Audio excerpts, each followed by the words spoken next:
थोड़ा सा माफ़ी चाहेंगे। प्रेस क्लब में ये प्रेस कॉन्फ्रेंस अरेंज थी, लेकिन पहले वहाँ पर पानी भर गया, उसके बाद वहाँ पे इलेक्ट्रिसिटी चले गई, तो हमें लगा ये सब चीज़ें होती रहेंगी, आप लोगों से बात करनी चाहिए। कल हम लोग अब्दुल के घर गए थे, उसके गांव गए थे। उस गांव तक जाने की जो सड़क है, जो सरकारी रिकॉर्ड्स में मुझे बताया गया कि वो सड़क 2 बार बनी हुई है, लेकिन वो सड़क किस तरह की दिखती है आप लोगों ने देखा होगा। वहां से ये बच्चा थोड़ी देर पैदल चल के, फिर रिक्शा लेके, फिर ट्रक में बैठकर, फिर ट्रेन में बैठकर 18 तारीख को जंतर मंतर पहुंचा था। उसके पिताजी ने ही उसको बोला कि बेटा जाओ, कुछ अच्छा हो रहा है इस देश में, इस सिस्टम में कुछ बदलाव लाने की लड़ाई हो रही है, तो तुम भी जाओ। 26 तारीख तक अब्दुल जंतर मंतर पर मौजूद रहा, प्रोटेस्ट में हिस्सा लिया, हमारी टीम के साथ वॉलंटियर किया। लेकिन 26 को वापस आने के बाद से लगातार वहां पर भाजपा के गुंडों द्वारा लगातार अब्दुल को और उसके परिवार को धमकाया गया। जो वहां के लोकल एमएलए हैं निर्मल दाड़ा, जो खुद को बहुत बड़े गुंडे समझते हैं, उन्होंने अब्दुल को कॉल करके पाकिस्तानी कहा और उसे आतंकवादी कहा। जब सरकारी स्कूलों की हमारी कैंपेन शुरू हुई, स्कूल ठीक करो कैंपेन, तो उसके तहत अब्दुल सिर्फ वहां का जो सरकारी स्कूल है उसके गांव का, उस स्कूल को विजिट करने के लिए वहां के हेडमास्टर से परमिशन मांगने गया था। जैसे ही वो वापस आया, वहां पर भाजपा के गुंडे पहुंचे, उन्होंने सीधे अब्दुल के साथ मारपीट शुरू की। बीच बचाव करने आए उसके पिताजी के साथ मारपीट शुरू की। उसके बाद जब वो हॉस्पिटल गए, वहां पर भी आकर भाजपा के गुंडों ने अब्दुल के परिवार के साथ, अब्दुल के पिताजी के साथ मारपीट की। अब्दुल ने मुझे ये तक बताया कि वहां पर कुछ गुंडे चाकू लेकर भी आए थे, बंदूक लेकर भी आए थे। तो बहुत क्लियर था कि वो लोग उनका मर्डर करना चाहते थे, अब्दुल का मर्डर करना चाहते थे। बहुत दुख की बात है कि अब्दुल के पिताजी हमारे बीच नहीं रहे, ही सकम टू दी इंजरीज। लेकिन कल जब अब्दुल की दादी माफिक साहब, जो अब्दुल के पिताजी थे, उनकी मम्मी से हमने बात की, तो उन्होंने रोते रोते सिर्फ हमें एक चीज बोली कि अब्दुल तुम्हारी जिम्मेदारी है, तुम लड़ो, इनकलाब जिंदाबाद और जीत तुम्हारी होगी। जब उस परिवार से हम मिले, उनकी जब हमने बातें सुनी, तो हमें सिर्फ एक चीज समझ में आई कि अब्दुल और उसका परिवार सच्चे देशभक्त हैं, उनको अपने देश से बहुत प्यार है और वो इस देश को सुधारने के लिए लड़ते रहेंगे। हमें बहुत गर्व है कि अब्दुल सीजेपी का कार्यकर्ता है और अब्दुल बिना डरे अपनी लड़ाई आगे भी लड़ेगा। इस बार पूरी टीम अब्दुल के साथ खड़ी है। अब्दुल अब से हमारी जिम्मेदारी है, और अब्दुल को कुछ भी हुआ तो बंगाल सरकार की खैर नहीं। हमने 4 डिमांड्स सरकार के सामने रखी थी, जिसके बारे में आपको अंकित भारद्वाज जी, जो हमारे ईस्ट और नॉर्थ ईस्ट जोन के इंचार्ज हैं, जिसमें बंगाल भी शामिल है, यहाँ का पूरा संगठन बनाने की जिम्मेदारी अंकित जी की है। तो क्या 4 डिमांड्स थी, उसके बारे में अंकित जी आपको बताएंगे। साथियों, अब्दुल के परिवार की सिक्योरिटी को देखते हुए एक डिमांड हमने ये रखी है कि अब्दुल के पूरे परिवार की सिक्योरिटी सरकार को मुहैया करानी पड़ेगी। उनकी जिम्मेदारी है, सुबह शाम अब्दुल के परिवार को कुछ नहीं होना चाहिए। जो लोग भी इसमें इन्वॉल्व थे, जिन्होंने अब्दुल के पिताजी पर हमला किया था, अब्दुल पर हमला किया, उनकी फैमिली पर हमला किया, वो सारे लोग करीब 15-20 लोग थे, हमारी नॉलेज में आया है, लेकिन सिर्फ 4 लोग अभी तक पकड़े गए हैं। उसके अलावा पुलिस वाले वहाँ पे लोग थे, थाने के लोग थे, उन लोगों का भी बहुत नेग्लिजेंस था। तो हमने ये भी डिमांड की है, उनकी भी इन्वेस्टिगेशन की जाए, और जो भी लोग इस नेग्लेंस में इन्वॉल्व थे उनके ऊपर भी एक्शन लिया जाए सख्त से सख्त। उसके अलावा हमने जब अब्दुल से पूछा कि आपको कोई कंपनसेशन की रिक्वायरमेंट है, तो उस लड़के ने, उस देशभक्त ने बहुत बढ़िया जवाब दिया कि मुझे कोई कंपनसेशन नहीं चाहिए, मुझे स्कूल ठीक करने हैं, यही मेरा एम है। तो आप एक स्कूल मेरे पापा जी के नाम पे बनवा दो, जनाब तारिक जी के नाम पर एक स्कूल बनवा दो आप, ये उसकी डिमांड थी। तो यही चौथी हमारी डिमांड है। इन चारों डिमांडों को इंश्योर करने के लिए हमारा एक डेलीगेशन, सीजीबी का डेलीगेशन अब्दुल के घर पर रहेगा। आकाश जी हमारे साथी, इनकी लीडरशिप में, ये हमारे बहुत मजबूत साथी हैं, इनकी लीडरशिप में हमारे लोग यहाँ पर रहेंगे और ये इंश्योर करेंगे कि जो हमने 10 दिन का अल्टीमेटम दिया है, सरकार इन चारों डिमांडों को 10 दिन के अंदर पूरी करे।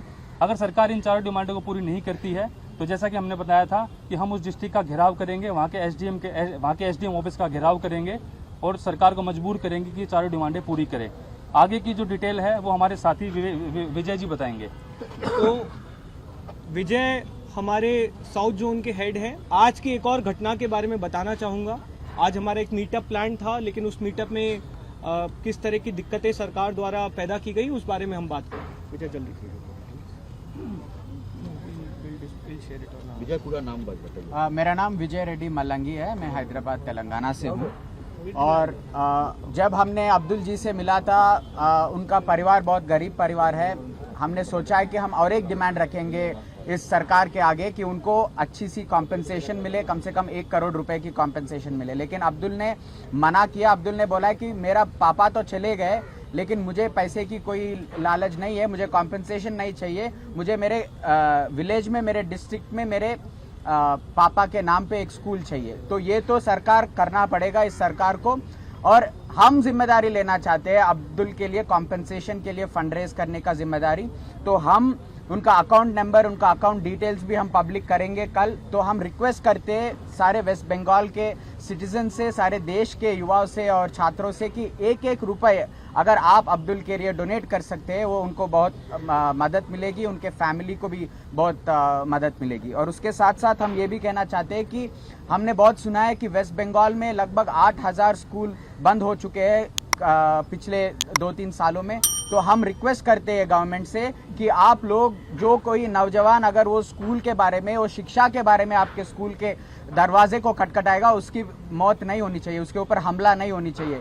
शिक्षा की भूमि है वेस्ट बंगाल। रविंद्रनाथ टैगोर ने जितना सिखाया पूरा देश को, ये शिक्षा को आप इस वेस्ट बंगाल का एग्जाम्पल बनाना चाहिए, वायलेंस को नहीं। तो हम यही विनती करते हैं, अगर आप ऐसे ही करते जाओगे तो बहुत गलत एग्जाम्पल सेट होगा पूरे हिंदुस्तान में वेस्ट बंगाल के बारे में। तो हम ये विनती करते हैं कि छात्रों के ऊपर और स्टूडेंट्स के ऊपर आप विद्या की बात करें, आप शिक्षा की बात करें और वायलेंस ना करें। आज हमारा सीजेपी का मीटअप प्लान था, आप लोगों ने उसकी डिटेल्स देखी होगी। भारत सभा हॉल में कोलकाता में ही है, वहाँ पर ये मीटिंग प्लान थी, इंटरनल मीटिंग थी। हमारे सीजेपी के जितने भी साथी हैं उनके साथ किस तरह से आगे संगठन को बढ़ाया जाए, स्कूल ठीक करो कैंपेन को किस तरह से हम बंगाल के गांव-गांव तक लेकर जा पाए, इस बारे में मीटिंग थी। कल भारत सभा हॉल हमने बुक कर लिया था। आज जब हम वहाँ पर गए तो उन्होंने बोला कि हमारे ऊपर भाजपा के जो लोकल लीडर्स हैं उनका बहुत ज़्यादा प्रेशर है, तो आपकी मीटिंग यहाँ पर नहीं कर पाएंगे। बंगाल में भाजपा सरकार को आए हुए 4 महीने हुए हैं। ये सरकार बड़ी आसानी से कह सकती थी कि हम सरकारी स्कूलों पर काम करेंगे, आप हमें थोड़ा समय दीजिए। बंगाल में शिक्षा व्यवस्था कैसे सुधारी जाए आप बताइए, हम मिलकर आपके साथ काम करेंगे। हम अभी आए हैं, आपके साथ मिलकर बंगाल की शिक्षा व्यवस्था को सुधारेंगे। लेकिन बंगाल की सरकार ने पिछले 2-4 दिनों में क्या किया? हमारा वॉलंटियर जो वहां पर स्कूल का ऑडिट करने गया, उसके परिवार के साथ मारपीट की, उसके पिता की हत्या कर दी। एक शांतिपूर्वक इंटरनल मीटिंग जिसमें हम सिर्फ ये रणनीति बना रहे थे कि किस तरह से बंगाल के स्कूलों को सुधारा जा सके, उस बारे में डिस्कशन करते हैं, आपने डरा धमकाकर उस मीटिंग हॉल को कैंसिल करवा दिया। आप अगर यही करने आए हैं तो हम ये लिख कर दे सकते हैं कि बहुत जल्दी बंगाल की जनता आपसे त्रस्त होने वाली है। समय है, सुधर जाइए, बंगाल की शिक्षा व्यवस्था पर काम कीजिए। बहुत दिक्कतें हैं। 2000 से ज्यादा स्कूल बंगाल में पिछले कुछ सालों में बंद हुए हैं। बांकुड़ा डिस्ट्रिक्ट जहां पर हम मौजूद थे वहां पर 200 से ज्यादा सरकारी स्कूल बंद हुए हैं। हजारों टीचर्स सुप्रीम कोर्ट के डिसीजन के बाद से उन्होंने अपनी नौकरी खो दी। एक के बाद एक बंगाल में रिक्रूटमेंट स्कैम्स हुए हैं, पेपर लीक्स की घटनाएं हुई हैं। यहाँ के कॉलेजेस का हाल किसी से छुपा नहीं है, यहाँ की यूनिवर्सिटीज का हाल किसी से छुपा नहीं है। आप लोगों के पास मौका है, या तो आप गुंडागर्दी करिए जैसा कि पूरे देश में भाजपा के गुंडे कर रहे हैं, भाजपा की सरकारें कर रही हैं, या फिर आपके पास मौका है कि आप प्रोग्रेसिवली बंगाल की शिक्षा व्यवस्था को सुधारें। पूरा देश आपकी तरफ देख रहा है और आपकी अगर गुंडागर्दी जारी रहेगी तो बहुत जल्दी बंगाल की संगठन और उसके चुनाव बिल्कुल ठप पड़ा हुआ है। हो सकता है आने वाले दिनों में होने की गुंजाइश की। क्या उस चुनाव में आपकी पार्टी या फिर आपकी कोई भागीदारी रहेगी, या फिर मेनस्ट्रीम जो स्टूडेंट ऑर्गेनाइजेशन से उनके साथ आप सपोर्ट एक्सटेंड करेंगे, ऐसा कुछ? छात्र संघ चुनाव बहुत बड़ी दिक्कत है। मैं राजस्थान से आता हूं, राजस्थान में ही बहुत सालों से छात्र संघ चुनाव नहीं हुए हैं और ये किसी एक पॉलिटिकल पार्टी का मुद्दा नहीं है, ये हमारे पूरे देश में छात्रों का मुद्दा है। कोई भी पॉलिटिकल पार्टी अगर डेमोक्रेसी में बिलीव करती है तो वो तुरंत अपने राज्य में छात्र संघ चुनाव की बहाली करे। जहां तक कॉकरोच जनता पार्टी का सवाल है, हम लोगों ने बहुत कॉन्शियसली, बहुत डिटेल डेलिब्रेशन के बाद ये निर्णय लिया था कि हम लोग एक पॉलिटिकल प्रेशर ग्रुप की तरह काम करेंगे। हम लगातार युवाओं के मुद्दे उठाते रहेंगे, चाहे वो स्कूल्स की बात हो, चाहे कॉलेजेस की बात हो, चाहे यूनिवर्सिटीज की बात हो। एक्टिव पॉलिटिक्स करने के लिए बहुत लोग हैं। हमारी जिम्मेदारी है उन सभी लोगों को अकाउंटेबल बनाना और वो हम पूरी जिम्मेदारी के साथ करेंगे। बंगाल का रणनीति जो बताया, क्या आपका फ्यूचर प्लानिंग क्या है बंगाल में? बंगाल में अभी कॉकरोच जनता पार्टी का पूरा फोकस स्कूल ठीक करो कैंपेन पे है। जब जंतर मंतर पर प्रोटेस्ट हो रहा था तो बहुत सैकड़ों हजारों की संख्या में बंगाल से लोग दिल्ली आए थे। हमें बहुत गर्व है, बंगाल ने हमेशा इस देश को शिक्षा के क्षेत्र में दिशा दिखाई है और बहुत दुख की बात है कि पिछले कुछ सालों में बंगाल में शिक्षा की इस तरह की दुर्दशा हुई है, चाहे वो स्कूल्स की बात हो, चाहे यूनिवर्सिटीज़ की बात हो। तो अभी हम लोग का पूरा फोकस स्कूल ठीक करो कैंपेन पे रहेगा और इसी कैंपेन के थ्रू हम धीरे धीरे बंगाल के हर जिले में, हर गांव में, हर शहर में अपना संगठन बनाएंगे और यही कॉकरोचेस आगे जाके शिक्षा के मुद्दे पर काम करेंगे, सरकार को जवाबदेह बनाएंगे। छात्र आंदोलन की जो जीत हुई है झारखंड में, छात्र आंदोलन की जो जीत हुई है उसके मामले में क्या बताएंगे आप? नहीं, हम देखिए बहुत ज़्यादा खुश हैं कि झारखंड में जिस तरह का आंदोलन देवेंद्र नाथ महतो की नेतृत्व में लड़ा गया, उस आंदोलन की कल जीत हुई है। हम पहले दिन से इस आंदोलन के समर्थन में थे। मैंने दीपके ने कई बार महतो जी से और पूरी टीम से बात भी की है। हमारे जो कोर टीम के लोग हैं जिन्होंने एक्चुअली जंतर मंतर की प्रोटेस्ट को लीड किया था, उसे ऑर्गेनाइज किया था, वहाँ पर पहले दिन से मौजूद थी। तो हमें बहुत खुशी है कि उन छात्रों को न्याय मिला, लेकिन उनको न्याय के लिए इतने दिनों का इंतजार करना जरूरी नहीं था। ये बातें झारखंड सरकार पहले भी मान सकती थी। जिस तरह का लाठीचार्ज 10 तारीख को इन बच्चों के साथ हुआ, उसकी जरूरत नहीं थी। जिस तरह की धक्का मुक्की देवेंद्र नाथ महतो के साथ 15 अगस्त को हुई, उसकी जरूरत नहीं थी। तो हम देश की तमाम सरकारों से, तमाम राजनीतिक पार्टियों से ये कहना चाह रहे हैं कि आप इस देश के युवाओं को, इस देश के छात्रों को हल्के में मत लीजिए। मांगे हैं, जायज मांगे हैं, सालों का दर्द है, सालों के मुद्दे हैं, लेकिन अब आप इन मुद्दों से भाग नहीं सकते। आपको इन मुद्दों का हल निकालना ही होगा। बंगाल में आप जो कैंपेन कर रहे हैं, जो अब्दुल का घर में जैसे आप लोग पहुंचे, उस टाइम आप लोग 8 अरेस्ट हुआ है, तो उसके बाद स्थानीय प्रशासन से कोई मदद मिला? कोई वहाँ पे लोकल पुलिस को पोस्टिंग किया है? वेस्ट बंगाल पुलिस से कोई, क्योंकि ये इंसिडेंट एकदम पूरा वायरल हो गया है, उसके बाद भी कोई नहीं। तो पोस्टमार्टम की रिपोर्ट आप रिलीज कीजिए। आपने अब्दुल का अभी तक मेडिकल क्यों नहीं कराया? आज अभी तक आपने पोस्टमार्टम की रिपोर्ट क्यों नहीं रिलीज की? ये तो हियरसे वाली बात हो गई कि वो ये कह रहे हैं, हम ये कह रहे हैं। आप फैक्ट्स पे बात करिए ना, फैक्ट्स क्या कहते हैं। अब्दुल ने एक चीज बताई, अब्दुल बहुत क्लियरली ये चीज कह रहा है कि अस्पताल में भाजपा के गुंडों ने उस पर हमला किया। बहुत सारे वीडियोज है उसके घर पर रिजॉल्ट के। अगर आप कह रहे हैं कि नहीं ये तो नॉर्मल सी घटना थी, तो आप फैक्ट्स बताइए। आप सोशल मीडिया पे किस तरह के ट्वीट कर रहे हैं और अपने आप को बहुत वो बता रहे हैं। आपकी खुद की पुलिस वहां पर गुंडों को संरक्षण दे रही थी। आप इंदस पुलिस स्टेशन के जितने भी लोग हैं, आप उनकी पूरी जांच कराइए इंडिपेंडेंट अथॉरिटी से और पूरा सच देश के सामने आने दीजिए। आप ट्विटरबाजी से ऊपर उठिए, आप जमीनी हकीकत इस देश के लोगों को बताइए। और अगर आपको लग रहा है कि आप गुंडागर्दी कर सकते हैं, तो आपने अभी तक बंगाल के कॉकरोचेस को देखा नहीं। आशुतोष, कल जब आप बांकुड़ा पहुंचे थे तो वहाँ लेफ्ट के कुछ स्टूडेंट लीडर्स भी थे, शौकरूप थे, तो क्या आगे चल के यहाँ कई सारे विरोधी जो दल है वो आपके पक्ष में बात कर रहे हैं, तो क्या यहाँ पर आपका जो आगे चलना होगा, अगर आपको समर्थन की जरूरत सर, है तो हमारा एक एजेंडा था। जंतर मंतर पर जब हम प्रोटेस्ट के लिए बैठे थे तो हम सरकार से जवाबदेही मांगने के लिए बैठे थे, हम धर्मेंद्र प्रधान के इस्तीफे के लिए बैठे थे।